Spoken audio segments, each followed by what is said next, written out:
Chères téléspectatrices, chers téléspectateurs, bienvenue à S-Télé, la voix de la diversité. Dorénavant, vous pourrez suivre sur nos antennes l'émission Confidence. Au fil de nos rencontres, nos invités nous livreront un côté de leur personnalité insoupçonnée, une face cachée, intime, en toute confidence. Tous les dimanches, à 19 h, sur les antennes de S-Télé, la voix de la diversité, votre voix. C'est un rendez-vous. À très bientôt.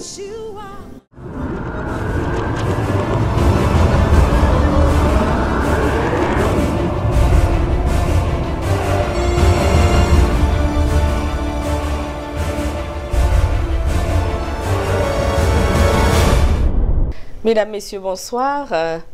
Bienvenue à Confidence. Merci de nous accueillir dans vos foyers. Confidence, cette émission est devenue désormais notre rencontre régulière au cours de laquelle nous vous présentons des personnalités sous d'autres angles que ceux sous lesquels vous les connaissez. Nous faisons plein de découvertes comme cela. Et je pense que c'est ça le nœud, le cœur de l'émission, de vous présenter des personnes qui marquent leur temps, qui marquent notre temps. Aujourd'hui, nous accueillons Madame Ginette Chérubin, qui est surtout connue comme la ministre de la condition féminine du gouvernement Préval-Smart, premier mandat du président Préval. Madame Chérubin, merci. Merci beaucoup d'avoir accepté notre invitation et soyez la bienvenue à Confidence. Alors bonsoir Yannick. Bonsoir Madame Chérubin. Bonsoir à toutes celles et à tous ceux qui nous écoutent ce soir. Donc aux fidèles auditeurs de Confidence, c'est ainsi que s'appelle l'émission? C'est exact. Je suis moi-même très honorée d'avoir été invitée par vous. Et donc, on va partir et voir comment je vais pouvoir peut-être me découvrir moi-même. Ah, c'est un immense plaisir, en tout cas pour nous, vraiment, de vous recevoir. Et comme je vous dis, tout le monde connaît Madame Chérubin, l'ancienne ministre de la condition féminine, surtout les femmes, parce que nous sommes intéressés à tout ce qui nous concerne d'abord. Oui, et c'est très bien ainsi. Parlez-nous quand même un peu de vous avant d'être ministre. Vous aviez une vie avant d'être ministre, vous avez une autre après. Mais on aimerait connaître un peu la jeune fille, l'adolescente, un petit peu votre vécu en Haïti. Bon, comme vous dites, on n'est pas les ministres. Donc, c'est arrivé sur mon parcours et j'appelle ça une incursion en politique. Incursion où m'a mené mon engagement en tant que citoyenne. Et chemin faisant, nous allons voir que j'ai encore eu d'autres incursions en politique, mais comme vous venez de le dire, il y a eu la jeunesse, il y a eu l'enfance. Donc je suis une fille entre deux hommes. Mes parents ont eu 3 enfants, oui. Donc moi je suis la fille unique. Oui. Généralement on dit que la fille unique c'est la plus gâtée, c'est la reine, etc. Mais là vous avez l'air d'être la partie interne du sandwich. C'est la meilleure, on dit. C'est vrai, je suis la partie interne. Parce que je suis bien entre deux hommes. J'ai un frère aîné compris, oui. Et grand, plus âgé que moi de 8 ans. Et ensuite, mon père, dans un deuxième lit, a eu 2 autres enfants, et moi et un frère, le Benjamin de la famille. Et je dirais entre parenthèses que ce frère aîné, vous l'avez peut-être connu parce qu'il a chanté, c'est un chanteur de charme, je peux dire. C'est Gros Bébé qu'on a appelé dans les cheveux. Oh mon Dieu, je le connais, mais oui, je l'ai rencontré, bon, je le connaissais en Haïti, mais je l'ai rencontré il y a quelques années à New York, oui. Voilà, donc c'est ça, je suis en sandwich entre ces deux messieurs. Et donc, qu'est-ce que je vais dire? Je voulais dire que j'ai grandi parmi des garçons. Oui. Parce que ça forge le caractère, hein? Ah, certainement. Il me semble. Dans les pays machistes, vous savez... Comme le nôtre. Comme le nôtre, bien sûr. Je veux bien évoquer notre pays. Les filles et les garçons ne sont pas tout à fait éduqués de la même manière. Il y a beaucoup plus d'interdits pour les filles, etc. Et non seulement des interdits dans les fantaisies, dans leur manière de vivre, mais aussi même par rapport aux professions. Alors là, je ne vais pas dire interdit parce qu'il y a, disons que les choix des femmes, à mon époque, maintenant, quand même, ça a beaucoup changé, étaient beaucoup plus limités que ceux des hommes en termes de profession à choisir, etc. Mais déjà petit, et dans les jeux que font les filles et les garçons, il y a des différences. Donc, il y a des stéréotypes, il y a des habitudes, des pratiques. Les petites filles s'occupent des poupées, s'occupent des osselets, s'occupent... Enfin, bon, il y a une catégorie de jeux catégorisés féminins et d'autres masculins. Mais il arrive que moi, étant donné que j'ai toujours été entourée de garçons, parce qu'il y avait non seulement les deux frères, mais il y avait des cousins, surtout des cousins, plus de cousins que de cousines. Et mes frères étaient toujours avec leurs amis. Donc j'étais toujours dans un noyau entouré d'hommes. Et ainsi, moi, je ne me suis jamais cantonnée aux jeux dits féminins. J'ai fait tous les jeux des hommes. Et même que j'ai appartenu à la première équipe de football féminin. Ah, ben c'est extraordinaire, ça, voyez-vous. On découvre, on découvre. Et, vous savez, dans un petit roman que j'ai écrit cette phrase qu'on m'a répétée plusieurs fois. Je dis, les mères haïtiennes sont de véritables courtisanes face à leurs fils parce que c'est les chouchous. Tout leur est permis. Tout, absolument. Mais, oui, en général, oui, mais je ne peux pas dire que j'ai souffert de ça dans ma famille. Non, mais c'est ça. Vous avez été quand même chanceuse d'avoir été traitée, puisque vous étiez la seule au milieu des deux autres, des deux garçons, de leurs amis, exactement. Et des cousins, donc, vous avez eu l'occasion de vous émanciper autrement, on va dire. J'ai eu quand même une chance, je pourrais dire, parce que là, je me sentais beaucoup plus libérée que beaucoup d'autres petites filles et de jeunes filles de mon âge par rapport à cet environnement-là. Donc, j'ai toujours... Tout ça pour dire que j'ai toujours aimé les défis. Je me suis toujours dit, mais pourquoi si eux, ils font ça, pourquoi moi, je ne le ferais pas? On s'en serait douté, hein, entre vous et moi. Oui, mais et donc, ceci, je peux dire, tout cet environnement-là va un peu façonner le reste de ma vie, allons le dire comme ça. Donc, avant d'arriver au choix de ma profession et tout ça, parce que là encore, ça va être lié à toute l'influence de cet environnement d'hommes. Et avant d'y arriver, on ne peut pas être haïtien et être né dans les années 50 sans parler de soi, sans parler de la dictature. Absolument.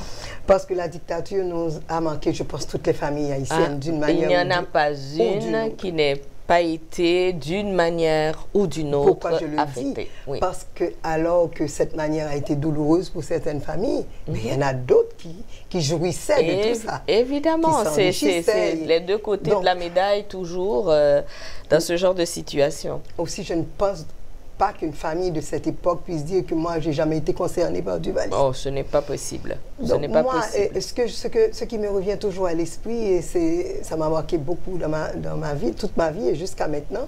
En fait, mon père a été arrêté sous Duvalier. Mais il ne va pas être porté disparu, Dieu merci, parce que ça se faisait aussi comme ça dans son environnement. Et même, il avait des frères, des demi-frères, c'était des fils de son père, qui, eux, étaient proches de Duvalier. Vous savez que dans les familles, c'est exactement ça. Oui, absolument, oui. C'était toujours, oui. Voilà. Donc, ça a joué, c'est une arme à double tranchant parce que mon père, il n'est pas resté longtemps en prison parce que ses frères sont intervenus quand même. C'est ce que j'allais dire, je dis. Parce que on dirait que dans les familles, on avait toujours besoin de quelqu'un au cas où il arriverait quelque chose. Hein.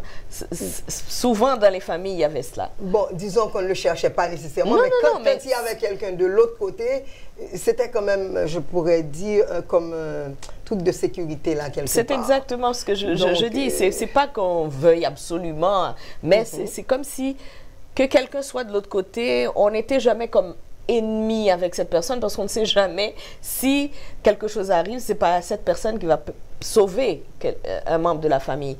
Et j'ai souvent remarqué cela. Bon, de toute façon, elle n'avait pas le choix, c'était ses frères, ils n'étaient pas des ennemis. Voilà. Je pense que ça a facilité sa sortie. Sinon, il aurait disparu comme tant d'autres au Fort Dimanche, etc. Hélas, oui. Alors, ce que je veux dire de cette histoire-là, de cette période-là, c'est que quand mon père a été arrêté, je n'avais que 3 ans. Mais il arrive que moi, j'y étais pour quelque chose à cet âge. Oh mon Dieu. Oui, parce que pour faire une histoire courte, M. Barbeau lui-même est venu arrêter mon père. Imaginez, j'avais 3 ans. Qu'est-ce que je pouvais comprendre de cette histoire? Et ma mère était absente, mon père un peu souffrant. Et il arrive, il frappe à la maison. On était avec la bonne, mon jeune frère et moi. Et il demande à parler à mon père. Et la bonne tout de suite dit qu'il n'est pas là. Et moi, à 3 ans, je vais dire non, mon père est là. Oui, bon, un enfant de 3 ans ne ment pas. Et vous devinez la suite. Donc maintenant, ces messieurs, là, ces sbires de Duvalier me demandent de leur accompagner à mon père. Et moi, en tête de peloton, je pourrais dire, je les accompagne jusqu'à mon père. Et c'est là qu'une scène de violence va se passer. Bon, je n'ai pas besoin d'entrer dans les détails, mais en ma présence, on l'a bousculé, etc., pour partir avec lui. Et tout ça s'est passé en ma présence. On a même déchiré sa chemise. Bref. Et ça me revient toujours quand on me demande ce qui m'a marqué dans mon enfance. En dehors de tout le bonheur que j'avais dans ma famille, ceci est resté comme une cicatrice, comme une blessure mal cicatrisée, allons dire. Oui, bon, alors, c'était pour faire une parenthèse. Et donc, voilà, sous Duvalier. Puis ensuite, à l'adolescence, bon, tout va se passer, comme je vous ai dit. Je m'étais sentie très, très épanouie. Et quand il va arriver le moment pour moi de choisir un métier, d'abord, j'avais pensé à être médecin. Puis, bon, j'ai changé. Vous savez, à la fin des études, quand on est en 3e, seconde, on hésite, on change un peu. Et finalement, je vais opter pour l'architecture. Donc, vous êtes architecte, madame? Je suis architecte. Mais à ce moment-là, c'était encore un métier d'homme. Évidemment. Il y avait très peu de femmes architectes. Et donc, je vais opter pour l'architecture. Et donc, avant d'être ministre, je suis donc architecte. J'étudie d'abord en Haïti, à l'université, puis je vais faire une spécialité en Hollande. Et depuis mon retour de Rotterdam, j'enseigne aussi à l'université. Donc, voilà, et c'est dans l'exercice de ma profession que sous le gouvernement, le premier mandat de René Préval, René Smart, qui est un ami que je connais, c'est un homme de bien, entre autres, je dois le dire. Et René vient me proposer de l'accompagner dans son... un mandat qu'il s'était vu confier. Exactement. Mais je dois dire qu'il n'est pas venu me chercher simplement parce que j'étais son ami. Déjà, j'étais très engagée depuis la fin de la dictature. Donc, j'étais très engagée dans les débats sur l'avenir de ce pays, de notre pays. Donc, en tant que citoyenne engagée, j'ai rencontré un ensemble de personnalités, dont René Smart, et c'est ainsi qu'il m'a fait chercher. Est-ce qu'on peut dire que de vos rêves de jeune fille, il n'y avait pas la politique, puisque vous avez choisi un autre métier, mais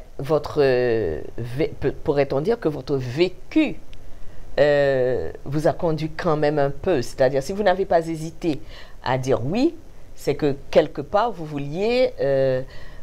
entrer en politique peut-être pour changer certaines choses. Oui, c'est vrai que je n'ai jamais eu ce rêve de faire une carrière en politique en tant que telle. Mais je sentais qu'un pays comme Haïti a vraiment besoin de tous ses fils et de tous ses fils. Et surtout quand on choisit de rester dans le pays, on ne peut pas rester sans rien faire. Absolument. Donc, j'étais et je suis encore très engagée. Mais ce qui s'est passé là pour le poste de ministre, je dois dire, je considère que c'est une simple incursion. Et je ne pouvais pas faire marche arrière parce que j'avais un tel engagement. Finalement, ce serait comme une espèce d'engagement faux, quoi. De vous renier. Exactement, parce que comment peut-on militer, se parler du pays, des changements, critiquer ce qui se passe, et quand on vous dit, écoutez, venez donc... On vous donne l'occasion de montrer ce que vous pouvez faire. Vous dites non, ça ne fonctionne pas. Donc voilà, c'est comme ça que j'ai accédé au poste de ministre, mais je m'empresse toujours de dire que j'ai passé seulement 1 an à ce poste-là parce que René Smart va démissionner et avec lui 4 ou 5 ministres dont moi-même je faisais partie. J'ai fait partie. Après 1 an, donc j'ai démissionné de mon poste de ministre. Donc il y a une longue vie après la politique. Mais je remarque quelque chose. Je vais passer un peu du coq à l'âne. Je remarque que vous venez souvent à Montréal, Madame Chéoui. Pouvez-vous nous dire pourquoi? Alors j'ai commencé à venir à Montréal après le tremblement de terre.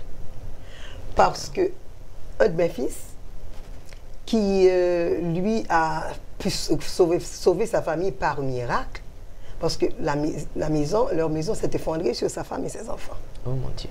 Il a pu lui-même les tirer des décombres, pour faire une histoire courte. Donc ça a été un grand choc pour lui, et comme la femme est haïtiano-canadienne, bon, pour ne pas dire canadienne tout court, parce qu'elle a grandi, elle est d'origine haïtienne, mais elle a grandi ici au Canada, et on les a évacués un avion militaire et tout. C'était un vrai drame pour la famille. Et j'ai senti qu'un accompagnement était nécessaire.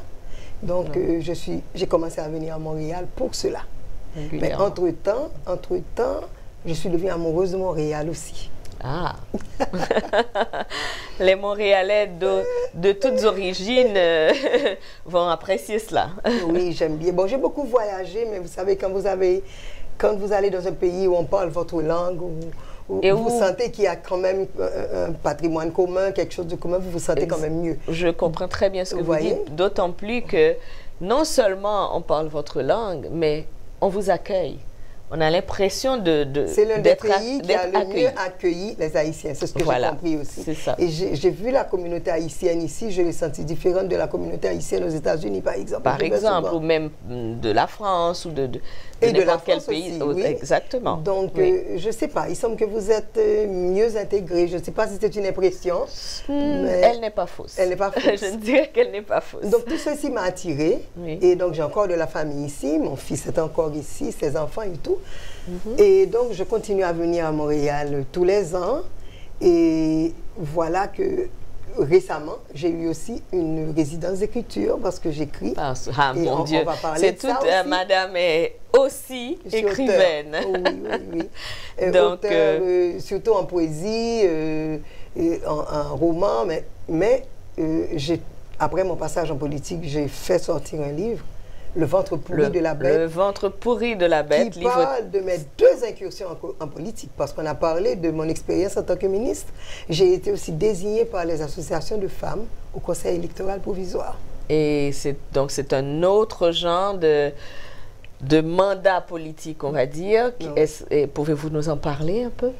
Rapidement, je dirais que, en fait, vous allez voir que la politique, de toute façon, et moi, on ne fait pas bon ménage. Ah bon.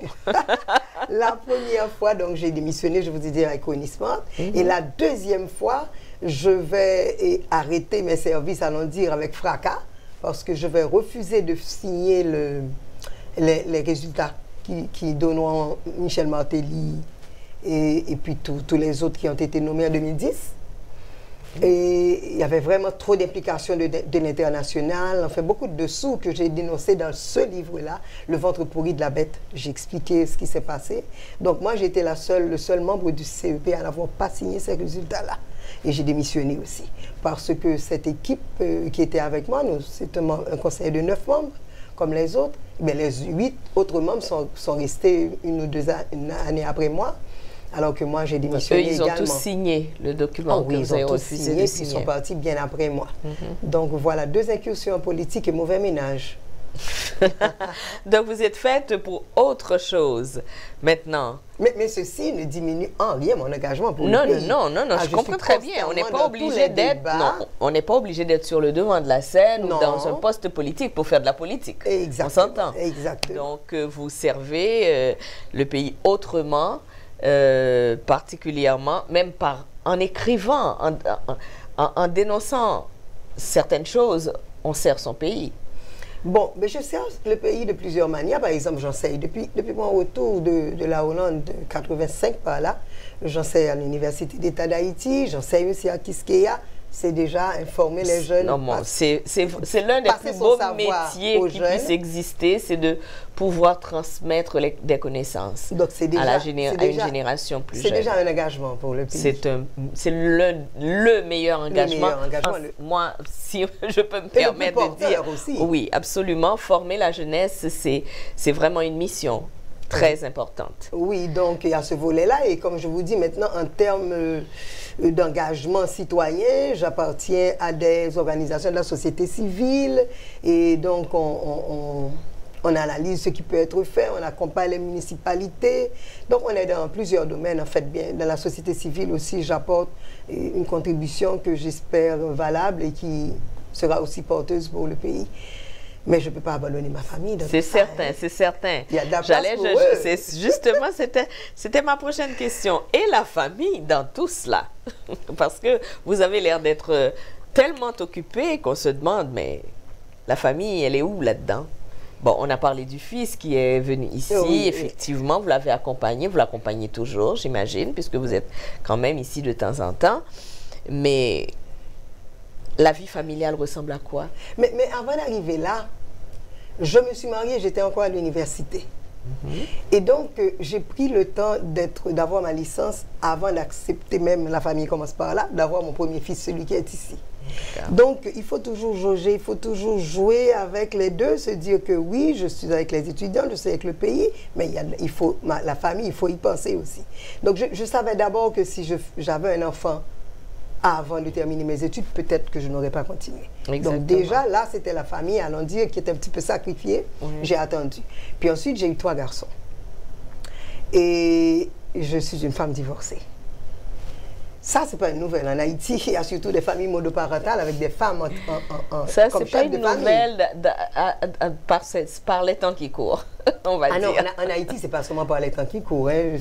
Sans mal parler des hommes, vous savez qu'ils sont souvent les géniteurs et ce sont les femmes qui prennent les familles. Oui, ça, c'est connu aussi. C'est connu aussi. Les Madame Sarah et tout ça, ce sont elles qui éduquent leurs enfants. C'est connu. Donc, 70% des familles haïtiennes, en tout cas dans le milieu urbain, sont des familles monoparentales. Exactement. Maintenant, ce à quoi vous faisiez allusion, c'est qu'il y a beaucoup de familles éclatées, beaucoup de familles séparées, beaucoup de familles divorcées. Oui. Ça, c'est nouveau, effectivement. Oui. C'est un phénomène nouveau, mais j'ai rencontré beaucoup de gens. De plus en plus, je rencontre des gens qui sont divorcés.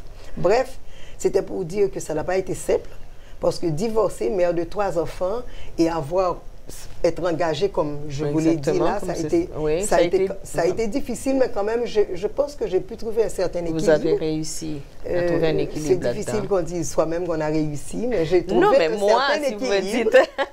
C'est moi qui le dis, alors ne vous sentez pas coupable. Oui, non, parce que en fait, c'est le lot de beaucoup de femmes de notre génération, on va dire. Oui.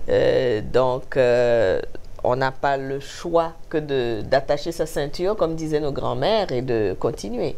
Et donc, mais ça demande beaucoup d'énergie. Oui, ça me donne une persévérance extraordinaire. Donc, ceci peut-être nous permet à nous femmes de développer encore plus de qualité, plus de... Oui. Comment dit-on ce mot-là qui est très la résilience, la fameuse résilience. Ah oui, nous permet de développer tout ça, de pouvoir transcender des choses. Donc c'est un apprentissage de la vie, quoi. En tout cas, j'ai divorcé. Je ne sais pas si mes engagements y ont été pour quelque chose. Ça, c'est un autre débat. Un autre débat, en tout cas. Une autre entrevue. Une autre entrevue. Mais donc j'ai 3 fils et 6 petits-enfants. Et là, donc, mes 2 autres fils sont en Haïti. Et il y en a un ici, vous voyez, je fais encore la part des choses. Je suis tantôt ici, je suis tantôt en Haïti. Ce ne sont plus des bébés, mais je pense que la vie de famille demande aussi la présence. Absolument. Donc, on est mère pour la vie, donc il n'y a pas question d'âge dans notre mission de mère. Il n'y a pas d'âge là-dedans. Nos enfants ont toujours besoin de nous à un moment ou à un autre, oui. Ne serait-ce que pour les aider avec la génération suivante. Et à ce moment-là, on ne peut pas dire non. Nous allons à une courte pause et nous vous reviendrons dans quelques instants. Restez là.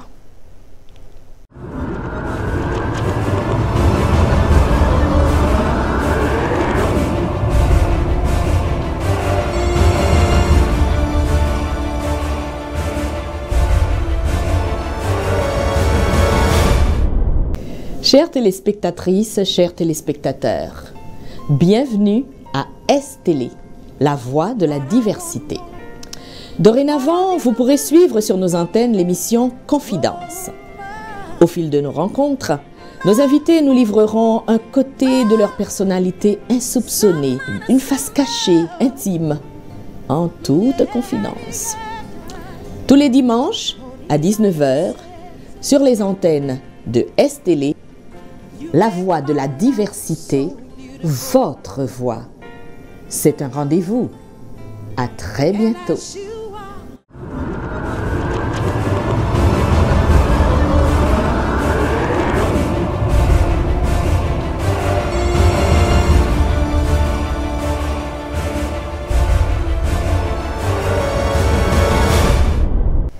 De retour à Confidence. Nous sommes avec Madame Ginette Chérubin, notre invitée d'aujourd'hui, à qui je vais poser une question bien précise concernant la famille. Madame Chérubin, vous dites que vous venez souvent, vous accompagnez votre fils parce que c'est un peintre. Oui. Alors, est-ce qu'il a des toiles exposées quelque part? Est-ce qu'il a un nom d'artiste? Est-ce que, parce qu'il faut qu'on le connaisse, il faut qu'on sache où le trouver. Oui, vous avez raison. Donc, mon fils, il est peintre abstrait, il fait de la peinture abstraite. Donc, je disais qu'il a eu quand même un parcours spécial. Il est passé des finances pour venir à la peinture. Bon, ceux qui voudront le rencontrer auront plus de détails, quoi. Et pour son nom de peintre, c'est Goniel. En fait, il s'appelle Richard Junior de Mesa. Et son nom de peintre, c'est Goniel. J'ai déjà entendu ce nom. J'ai déjà entendu ce nom, oui. Il a eu déjà quelques expositions ici à Montréal. Parce que moi je fréquente beaucoup le milieu artistique. C'est ça. Il a été invité à exposer à l'ONU. Ah, c'est formidable. Oui, donc je crois avoir déjà vu quelque chose de lui et avoir entendu ce nom. Donc, actuellement, vous faites la promotion de... Je fais sa promotion et j'utilise beaucoup les outils très modernes électroniques parce qu'il a des galeries qu'il expose en ligne. Ah, d'accord. Alors, ces deux galeries, c'est eBay d'abord. Et quand vous allez sur ebay.ca et à la barre de recherche, vous tapez Goniel, vous allez trouver ses œuvres. Et il y a aussi Art Distribution, qui est une galerie d'art québécoise, je pourrais dire, en ligne. C'est artdistribution.ca. Et si vous allez à peintre professionnel, là, vous tapez Goniel. Le nom est écrit, c'est Goniel. Mais lui, il a aussi son site, www.goniel.ca.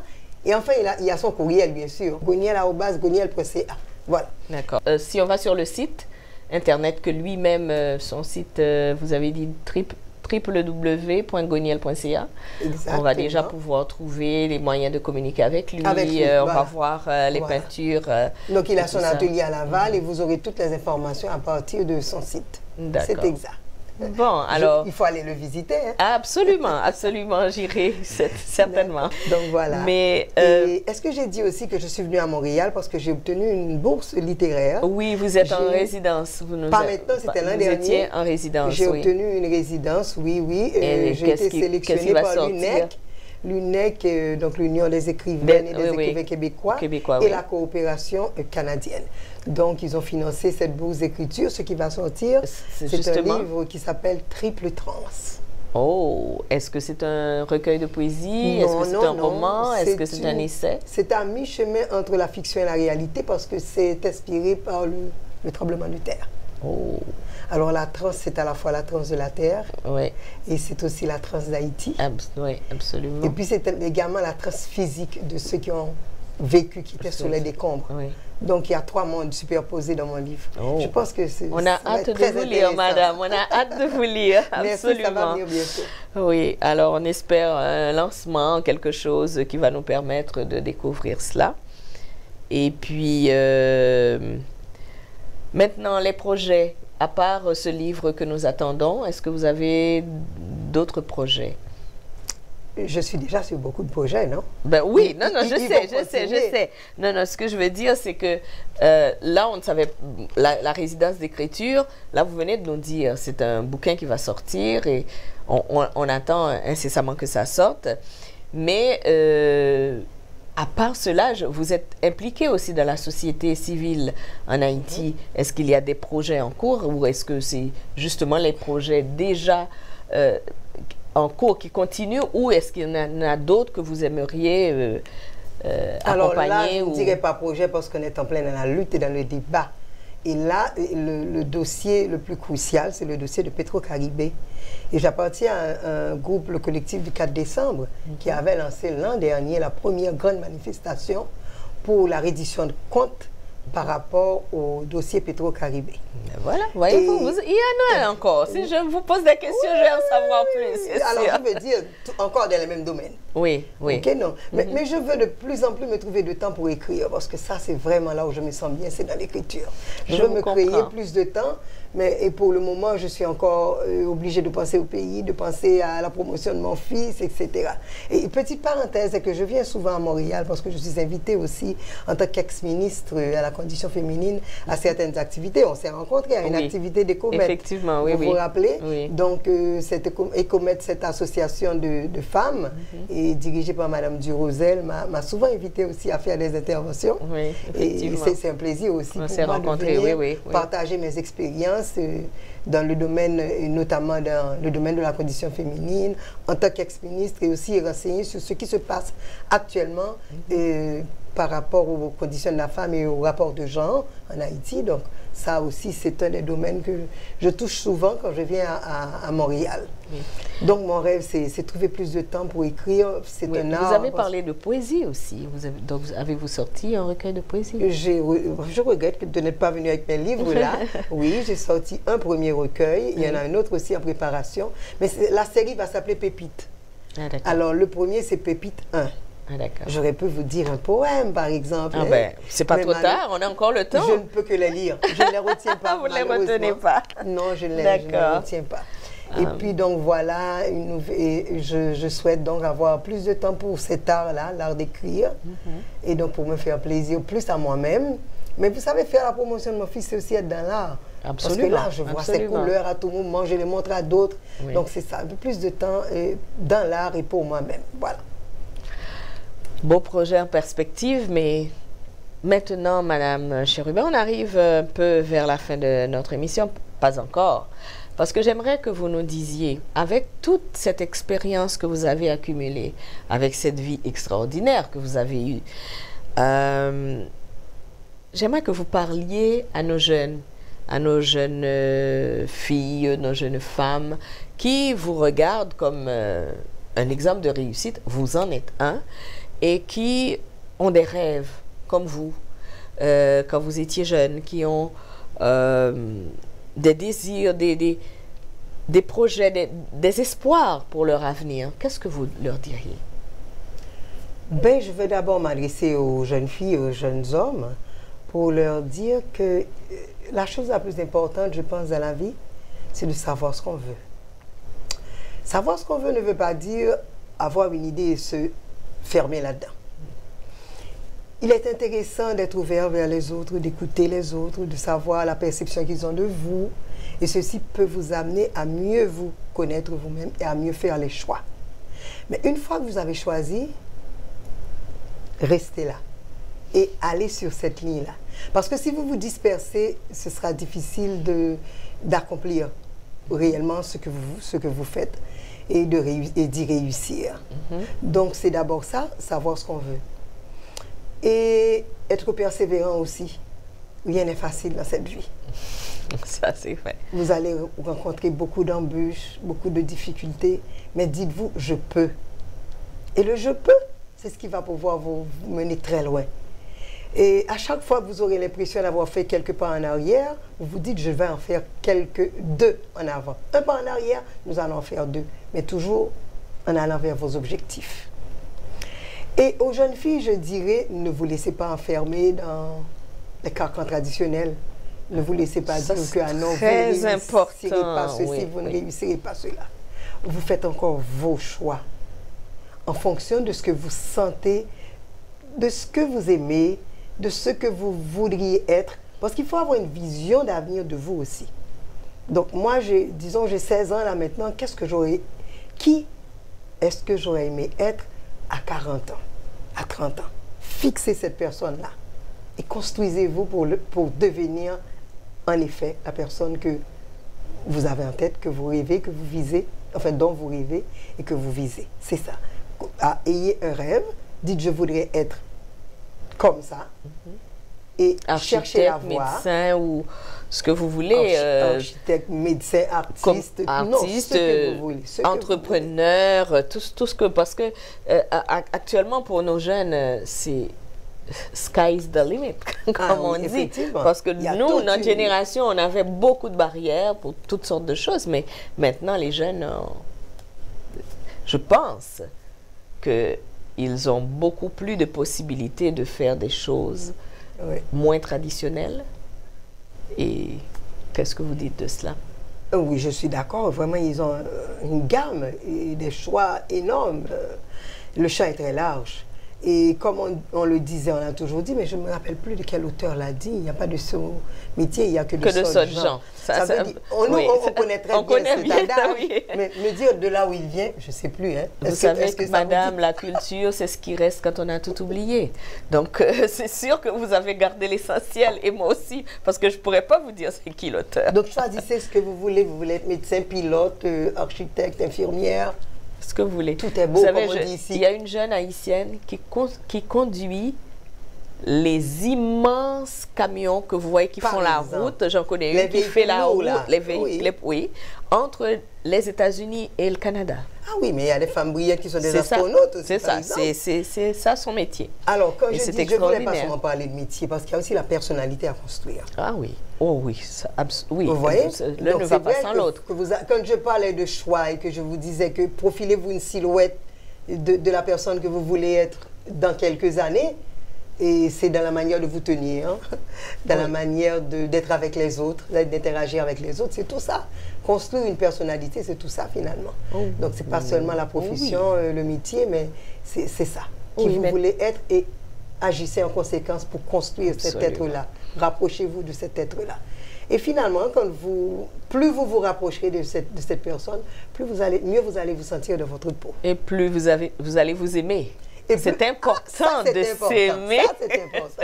Et c'est là C'est que vous très allez vous important aimer. de Parce que s'aimer, si oui. vous ne vous aimez pas, vous allez toujours avoir des hésitations. Vous n'aurez jamais Des regrets. d'assurance de vous-même. Oui. Vous hésiterez toujours dans ce que vous faites. Et l'assurance, l'aplomb, c'est important pour avancer. Mais voilà. Madame, Alors, donc, le mot, on va dire que le mot, c'est d'avoir confiance en soi. confiance en soi, la confiance en soi. Oui.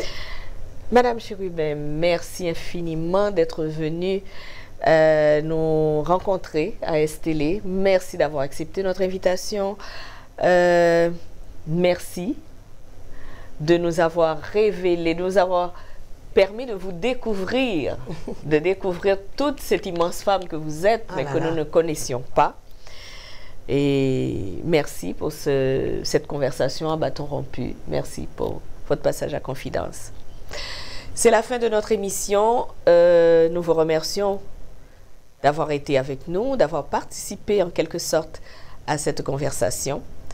Et merci d'avoir pris le temps aussi de rencontrer à travers l'écran notre illustre invité, je dirais. Alors, à très bientôt.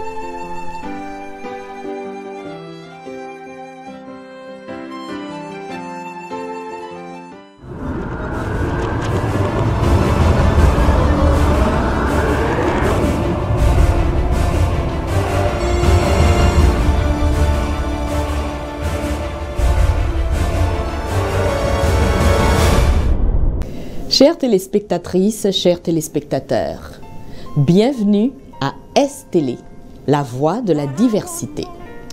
Dorénavant, vous pourrez suivre sur nos antennes l'émission Confidence. Au fil de nos rencontres, nos invités nous livreront un côté de leur personnalité insoupçonnée, une face cachée, intime, en toute confidence. Tous les dimanches, à 19 h, sur les antennes de Estélé, la voix de la diversité, votre voix. C'est un rendez-vous. À très bientôt.